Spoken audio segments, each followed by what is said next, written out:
ഇത്രയ്ക്ക് അടിപൊളിയാണ് ഈ സാധനം. 283 രൂപയായിട്ടുള്ളൂ എനിക്കിത് വാങ്ങിക്കും. ഞാനിപ്പോൾ കണ്ടന്റ് ക്രിയേഷൻ സ്റ്റാർട്ട് ചെയ്തിട്ടേ ഉള്ളൂ. അതുകൊണ്ട് തന്നെ എനിക്ക് ഒരു പ്രോഡക്റ്റിൽ ഇൻവെസ്റ്റ് ചെയ്യാൻ ഒരുപാട് ചിന്തിക്കേണ്ടി വന്നിട്ടുണ്ടായിരുന്നു. പക്ഷേ ഒരു 300 രൂപയ്ക്ക് താഴെ അതുകൊണ്ട് തന്നെ ഞാൻ ഒരുപാട് റിവ്യൂ നോക്കി. പിന്നെ ഇതിൻ്റെ ലൈറ്റുള്ള വേർഷൻ ഞാൻ കണ്ടിട്ടുണ്ടായിരുന്നു. ഞാൻ വാങ്ങിയിട്ടില്ല, കാരണം അത് 300 മേലെ അതുകൊണ്ട് ഞാൻ വാങ്ങിച്ചില്ല. ഇതെന്തായാലും നോക്കി ട്രൈ ചെയ്ത് നോക്കിയിട്ട് ലൈറ്റ് സെപ്പറേറ്റ് വാങ്ങിക്കാമെന്ന് വിചാരിച്ചിരിക്കുക. ഇത് നമുക്ക് ഇങ്ങനെ ഊരിയെടുക്കാം. ജസ്റ്റ് റിമോട്ട് പോലെ വർക്കാവുന്നതാണ്.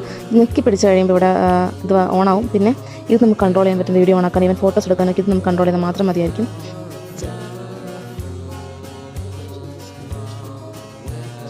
സ്റ്റെബിലിറ്റി എന്ന് പറഞ്ഞു കഴിഞ്ഞാൽ ജസ്റ്റ് വെച്ച് കഴിയുമ്പോൾ ഇങ്ങനെ ചെറിയൊരു ആട്ടമുണ്ട്.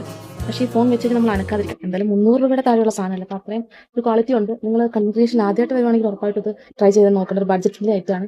ലൈറ്റില്ല, നല്ല വെട്ടത്തെ മാത്രം പക്ഷേ ഇത് വയ്ക്കാൻ പറ്റുള്ളൂ. ലൈറ്റ് ഇല്ലാത്ത ഞാൻ വാങ്ങിച്ചെന്ന് വെച്ചാൽ ആക്ച്വലി ആ ലൈറ്റിന് അത്ര ക്വാളിറ്റി ആണെന്ന് എനിക്ക് തോന്നുന്നില്ല. ഇതിൻ്റെ തന്നെ ലൈറ്റ് ഉള്ള വേർഷൻ അതിനെക്കാട്ടി ബെറ്റർ ലൈറ്റ് വാങ്ങുന്നതായിരിക്കും. ഞാനിത് യൂസ് ചെയ്യുകയാണെങ്കിൽ എന്തായാലും ലൈറ്റോടെ വാങ്ങിക്കണം എന്ന് വിചാരിച്ചിരിക്കുകയാണ്. കുറച്ച് ദിവസം കൂടെ കഴിഞ്ഞിട്ട് നമ്മളെല്ലാം പെട്ടെന്ന് വാങ്ങിക്കില്ലല്ലോ. കണ്ടന്റ് ക്രിയേഷൻ മാത്രമല്ല കേട്ടോ, നമ്മളിപ്പോൾ ഒരു ഫോട്ടോ എടുക്കാനും നമ്മൾ ഫാമിലി ആയിട്ട് നിൽക്കുമ്പോൾ അല്ലെങ്കിൽ നമുക്ക് സിംഗിൾ ഫോട്ടോസ് ഒക്കെ എടുക്കാൻ ആരെ സഹായം വേണ്ട, നമുക്ക് ഇത് മാത്രം മതി.